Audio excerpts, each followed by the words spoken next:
కానీ దాని మీద కూడా మీరు ఏ రోజు యాక్షన్ తీసుకోవాలా.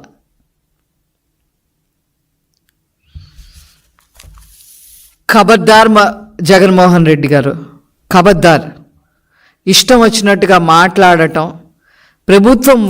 మా ప్రభుత్వం వచ్చి 2 నెలలు అయ్యింది.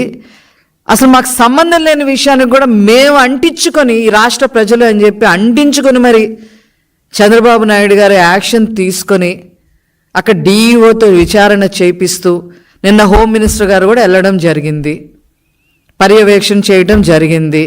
ఉన్న పిల్లల్ని కేజీహెచ్లో జాయిన్ చేయడం జరిగింది. చనిపోయిన వాళ్ళకి 10 లక్షల వరకు పరిహారం ఇవ్వటం జరుగుతూ ఉంది. వాళ్ళ మీద యాక్షన్ తీసుకుంటున్నారు.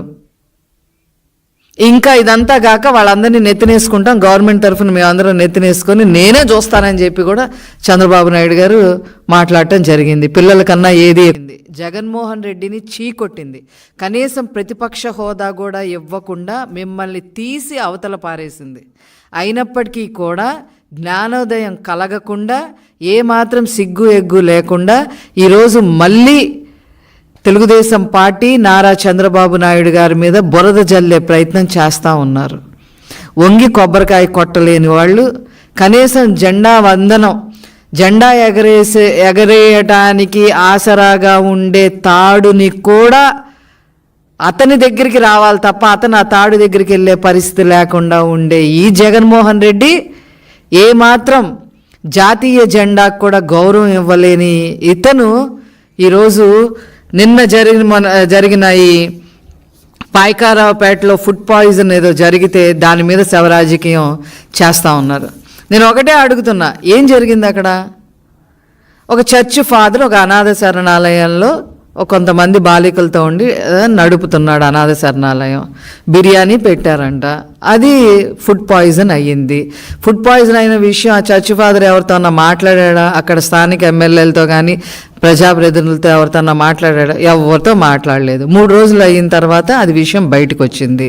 పిల్లలు 4 చనిపోయారు. మిగతా వాళ్ళు సీరియస్గా ఉన్న వాళ్ళందరినీ కేజీహెచ్లో జాయిన్ చేయమని చంద్రబాబు నాయుడు గారి నోటీస్కి రాగానే మొత్తం చర్యలు తీసుకున్నారు. ఎక్కడా కూడా అనాథ శరణాలయాలు ఎక్కడెక్కడ ఉన్నాయో రాష్ట్రంలో అవన్నీ లిస్ట్ అవుట్ చేయమన్నారు. ఎవరైతే పిల్లలు చనిపోయారో వాళ్ళకి పరిహారంగా వాళ్ళ కుటుంబాలకు 10 లక్షల ఎక్స్గ్రేషియా ప్రకటించారు. అక్కడ డిఈఓ ఎవరైతే ఉన్నారో స్థానికంగా ఉన్నారో అతను విచారణ చేస్తూ ఉన్నారు. ఇన్ టైం మానిటరింగ్ చేస్తూ ఉన్నారు.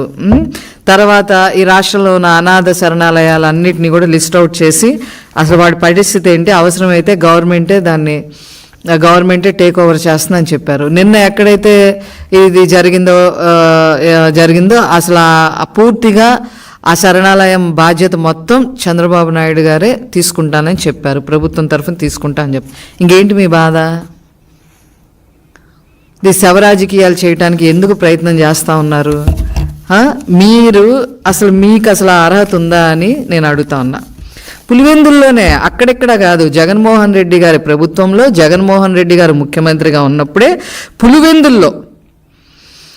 పులివెందుల నియోజకవర్గం చక్రైపేటల మండలంలో ప్రాథమిక పాఠశాలలో 15 మంది కడుపు నొప్పి వచ్చి వాంతులు విరోచనాలు అయితే కూడా ఏ రోజు మీరు పట్టించుకోవాలా? ఇది ఎప్పుడు జరిగింది? 27/11/2022లో జరిగింది. పశ్చిమ గోదావరి జిల్లాలో 21 మంది ప్రాథమిక మండల పరిషత్, ఏది పాలకోడేరులో నెంబర్ 1 మండల పరిషత్ ప్రాథమిక పాఠశాలలో 21 మంది మరి ఫుడ్ పాయిజన్కి గురైతే ఒక్కళ్ళని కూడా పట్టించుకున్న పరిస్థితి లేదు.